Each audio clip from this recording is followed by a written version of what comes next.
제가 국회의원 할 적에도 이렇게 거친 말을 하거나 그런 편은 아니었습니다만은 역시 국민들께서 갈증을 느끼시는 것은 정치에서의 품격, 신뢰감 이런 것 아니실까 생각합니다. 앞으로 제가 무엇을 할지는 구체적으로 정해지지도 논의되지도 않았습니다. 그것을 제가 요청하거나 제안하기보다는 소속 정당의 뜻에 따르는 것이 옳다고 생각합니다. 성장과 포용이 동시에 중요하다고 생각합니다. 과거 같은 고속성장을 계속하기는 어렵겠지만 그러나 성장을 멎어서는 우리 내부에 잠재된 문제들이 한꺼번에 많이 표출될 가능성이 있습니다. 대통령께서는 그 연세의 한국 남자로서는 거의 유례를 찾기 힘들 정도로 진중하시고 배려심이 많으십니다. 저에게 한 번도 빼지 않고 님자를 붙이신다거나 그 상대에 대한 배려인데요. 제가 참으로 감사하게 생각하는 것은 저를 많이 신뢰해 주셨다는 것입니다. 그런데 제가 돌이켜서 생각해 보니까 대통령께서 저를 신뢰해 주신 것이 저의 역량 때문이 아니라 대통령의 배려 덕분이었다. 이것을 뒤늦게 알게 됐습니다. 그 유머가 적으시고 진지하세요. 국민이랑 똑같은 것 같아요. 저는 맨 웃기기만 하잖아요.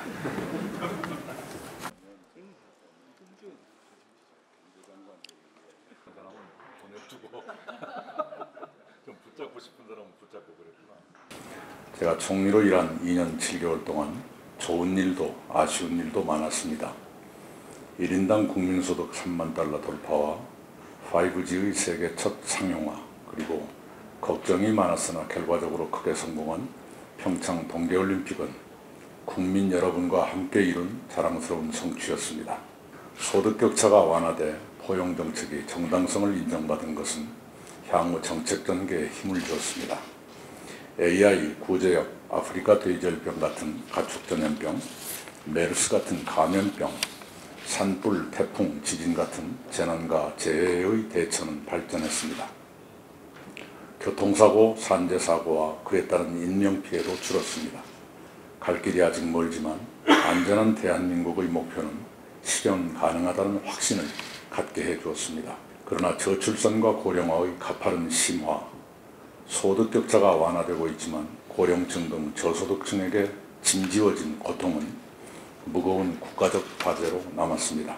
디지털 경제로 전환하는 과정에서 심화된 자영업 등의 위축, 고도화 지체와 후발국 추격 등에 따라 경쟁력이 약화된 제조업의 침체는 만만치 않은 경제적 과제입니다. 이제 곧 정부를 떠나야 하는 때가 되니 그동안 이루지 못한 것에 대한 아쉬움과 우리에게 남겨진 과제의 무거움이 저를 짓누릅니다. 그래도 경륜과 역량과 덕망을 모두 갖추신 정세균 의원께서 다음 총리로 지명되셔서 정부를 떠나는 제 마음이 훨씬 가벼워졌습니다. 앞으로 제가 무엇을 할지는 구체적으로 정해지지도 논의되지도 않았습니다. 그것을 제가 요청하거나 제안하기보다는 소속 정당의 뜻에 따르는 것이 옳다고 생각합니다. 기자 여러분과 국내에서 막걸리를 나누며 여유롭게 누렸던 시간도, 해외 출장에서 고생과 즐거움을 함께했던 경험도 제게는 분에 넘치는 행운이었고 무엇과도 바꾸기 어려운 행복이었습니다. 함께 일할 기회가 다시 오기를 바랍니다. 거듭 감사드립니다. 성장과 포용이 동시에 중요하다고 생각합니다. 과거 같은 고속성장을 계속하기는 어렵겠지만 그러나 성장을 멎어서는 우리 내부에 잠재된 문제들이 한꺼번에 많이 표출될 가능성이 있습니다. 인체도 노화하면 여러 질병이 나타나는 것과 비슷하죠. 자본주의란 제가 했던 말은 아니고 학자들의 책에 나오는 얘기입니다만 자본주의란 자전거와 같아서 페달을 밟는 걸 멈추면 쓰러질지도 모른다. 그래서 페달을 계속 밟아야 한다 이렇게 배웠는데요.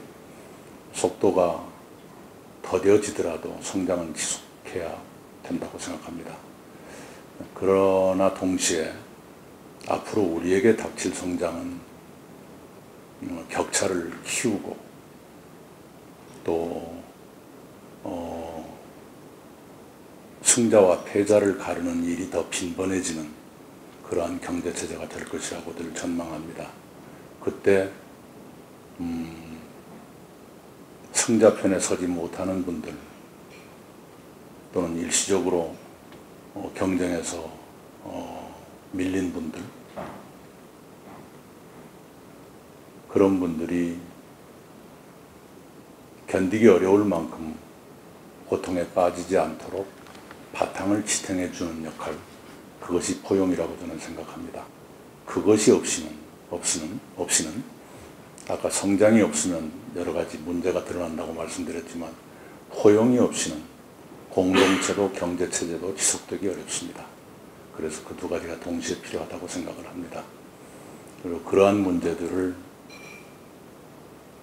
저 개인적으로는 실용적 진보주의의 관점에서 접근하고 해법을 찾아보려고 노력해왔고 앞으로도 그렇게 할 것입니다. 진보라는 것은 앞으로 한 걸음이라도 나아가는 것이고요. 거기에 실용적이라는 수식어를 붙인 이유는 늘 문제를 해결해야 하고 결과를 내야 하는 것을 저는 실용이라고 이름을 붙였습니다. 추구하는 가치가 중요한 것만큼이나 문제를 실제적으로 해결하는 것이 중요하다는 관점에서 실용을 포기해서는 안 된다고 생각합니다.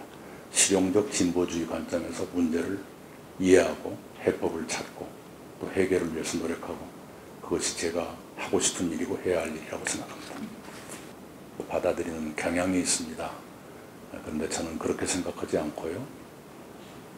헌법과 법률이 총리에게 책임을 지어준 일을 책임있게 하는 것이 책임종리라고 생각을 합니다. 그리고 그런 일들을 조화롭게 해내는 것이 정부의 일원으로서 당연한 도리라고 생각하고요. 그런 관점에서는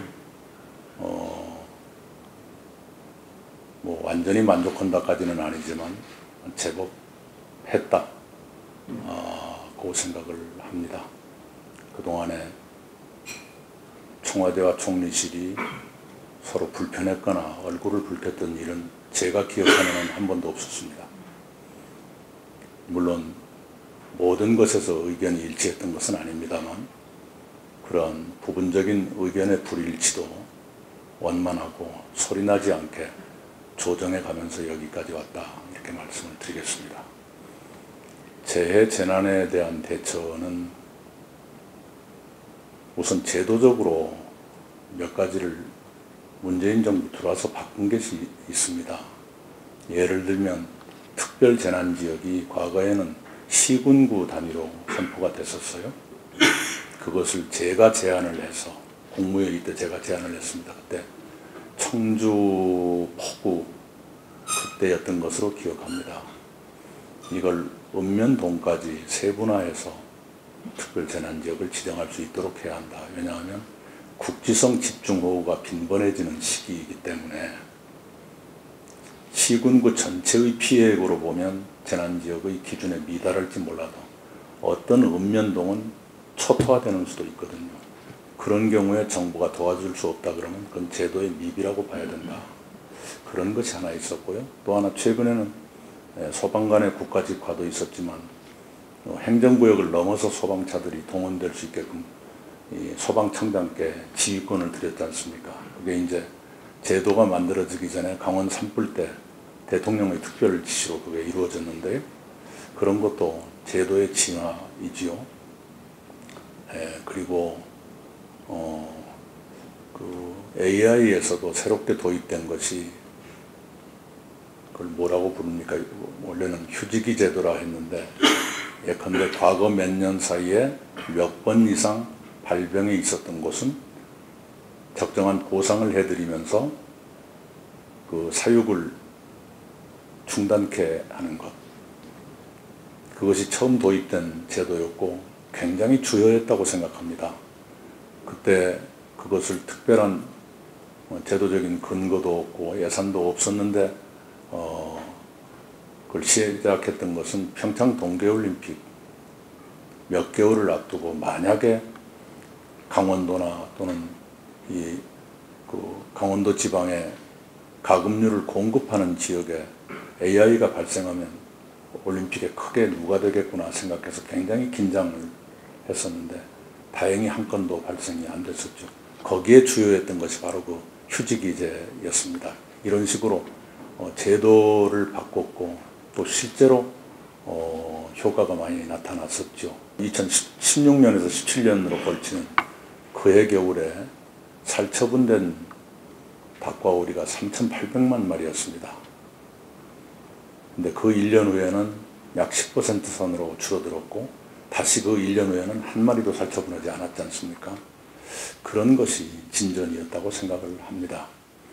그럼에도 불구하고 아쉬웠던 것은 이번 겨울에 많이 있었던 어선 침몰이나 선박 침몰, 그리고 블랙아이스에서 차량이 추돌해서 인명피해가 난 것들, 이런 것까지도 완벽하게 대처하고 줄일 수 있어야 안전한 대한민국이라고 말할 수 있을 텐데 하는 아쉬움이 있었습니다. 한 주일에 선박 침몰이 3번 연속 났을 적에는 정말 제가 팔다리에 힘이 빠지는 그런 기분이었습니다. 2년 넘게 안전한 사유를 위해서 대간에는 숨가쁘게 달려왔는데 이것일까 싶은 무력감 같은 것을 그때 많이 느꼈습니다. 그런데 그런 일이 있다고 그래서 무력감에 너무 오랫동안 빠져 있는 것이 책임자가 할 일은 아니라고 생각해서 다시 털고 일어나고 대처했던 그런 기억이 있습니다. 제가 아시는 것처럼 기자를 21년을 하고 국회의원을 4선을 했습니다. 그러고 난 뒤에 지방자치단체에서 3년, 총리로서 2년 7개월 이렇게 했지 않습니까? 그 기자와 국회의원으로서 지냈던 그 기간은 문제의식은 대단히 왕성했으나 그 문제의 실체, 그걸 해결하는 정책이 이루어지고 시행되는 과정, 그리고 그 정책이 실제로 현장에서는 어떻게 투영되는가 하는 것까지 충분히 알지는 못했었습니다. 근데 지사와 총리를 하면서 그 후자, 기자와 국무총리로서 알지 못했던 것, 그것을 알게 됐다는 것이 큰 소득이라고 생각합니다. 그런 점에서 여러분을 뵈면 저의 과거가 생각나곤 합니다만은 또 국회에서도 마찬가지죠. 어떤 문제의식인지는 알겠는데 정책이나 세상이 그렇게 간단하지 않은데 하는 아쉬움을 갖게 되죠. 그래서 제가 만약 정치 쪽으로 되돌아가게 된다면 그걸 알게 된 사람으로서 좀 더 진중해지고 무겁게 할 것 같은 생각이 들고요. 그리고 또 하나는 제가 국회의원 할 적에도 이렇게 거친 말을 하거나 그런 편은 아니었습니다만은 역시 국민들께서 갈증을 느끼시는 것은 정치에서의 품격, 신뢰감 이런 것 아니실까 생각합니다. 제가 다시 돌아갈 그곳이 정글 같은 곳이긴 하지만 저 나름대로는 모처럼 국민들께서 저에게 신망을 보내주셨던 그러한 정치의 자세를 견지할까 생각하고 있습니다. 대통령님과의 얘기는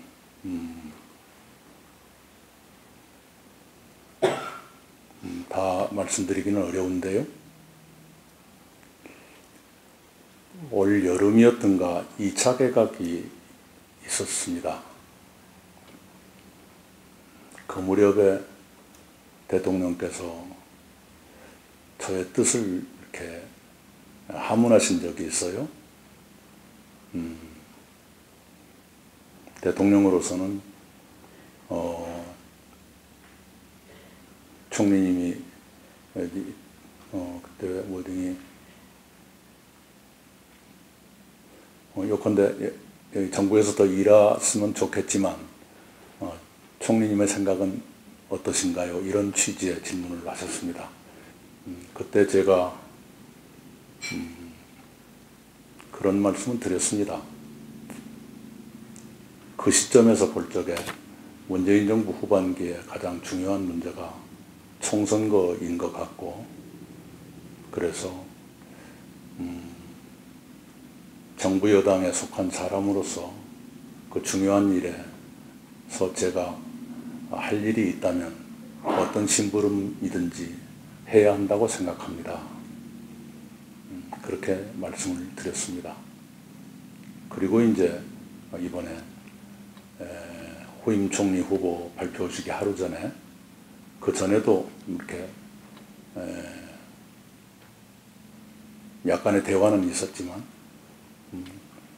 가장 구체적으로 말씀하신 게 하루 전에 내일 오후에 발표하시겠다, 직접 발표하시겠다, 이제는 이 총리도 자신의 정치를 할 때가 되지 않았느냐, 그런 말씀이 있었고, 그 다음날 그것이 그냥 그대로 발표문에 들어가 있었습니다. 그동안 그 총리실 출입하는 사진기자 선배들이 찍은 사진을 보면 항상 수첩을 들고 다니시면서 메모하는 모습을 봤는데, 혹시 지금도 수첩을 갖고 계신지 궁금합니다. 지금도 있습니다. 첫 번째 질문은 엊그저께 SNS에 올렸던 호모사피엔스를 아직도 보고 있습니다. 최재분 교수가 쓰신, 스마트폰이 대중화된 지가 이제 10년이 안 됐는데요. 그것이 세상을 어떻게 바꿨는가. 놀랍게 알기 쉬운 얘기로 세상의 변화를 설명해주는 아주 읽기 쉬운 책입니다. 내년 한 해 뭘까요? 저도 잘 모르겠습니다만은 잘 안 떠오르네요.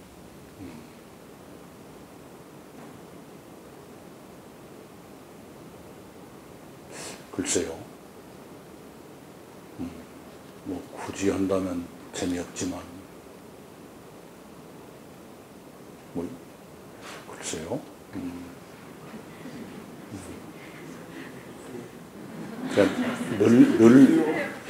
늘 그렇지만 맡겨지는 일에 최선을 다하는 그런 한 해가 될 것 같으네요. 비슷한 걱정이 없었던 것은 아닙니다. 그런데 어제 추미애 법무장관 후보자 청문회가 30일로 잡혔다는 뉴스를 보고 저의 걱정이 기우였구나, 이렇게 생각하게 됐습니다. 정상회담은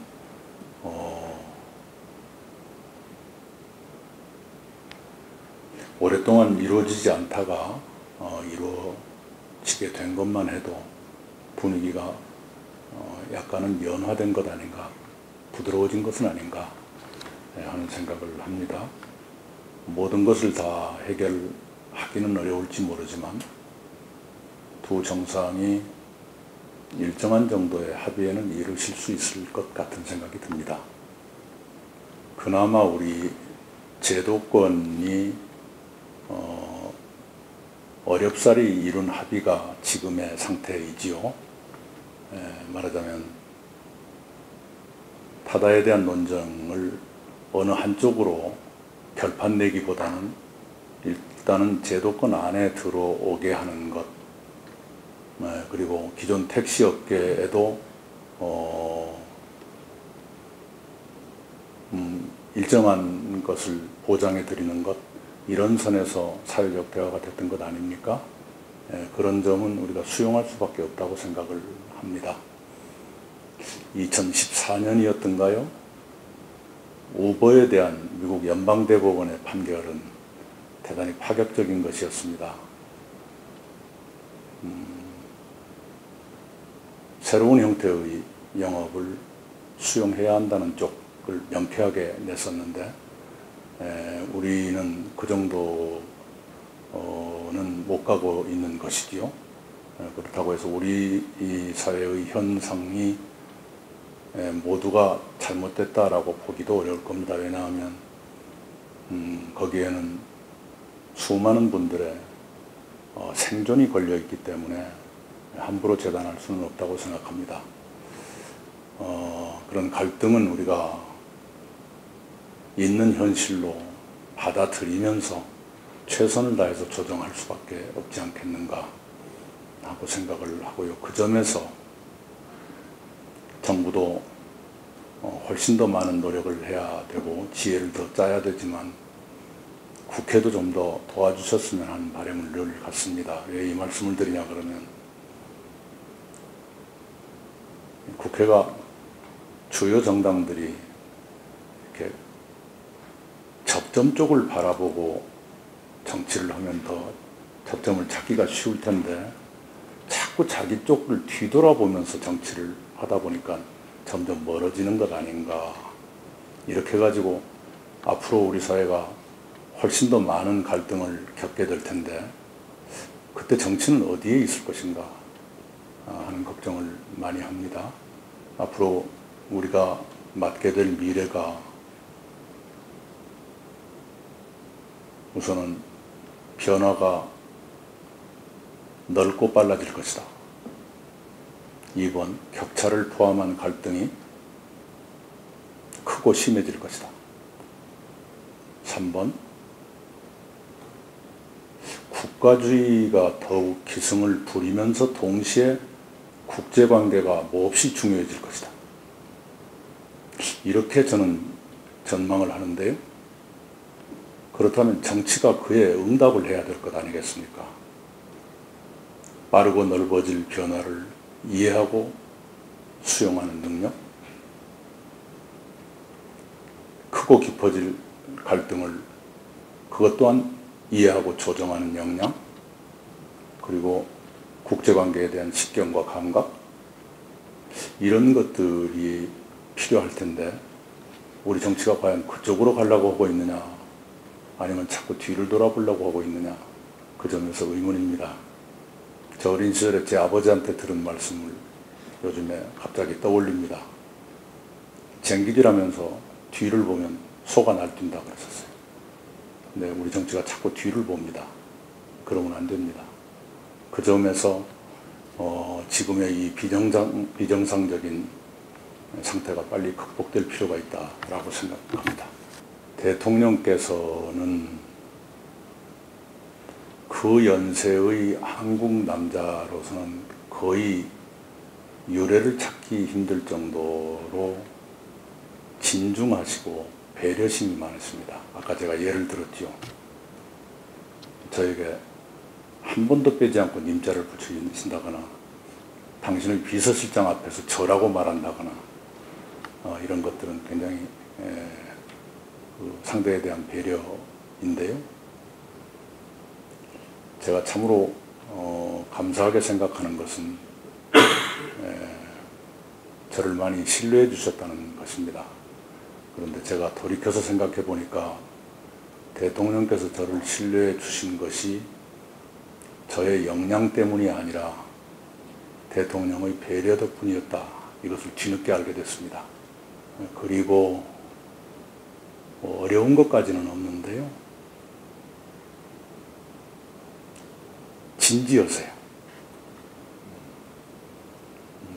진지함이 아랫사람에게는 좀 더 어려울 수도 있지 않습니까?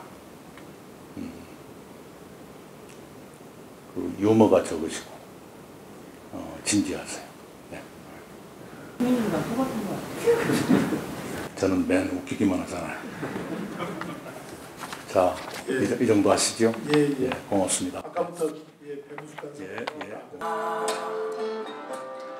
I heard that your dreams came true.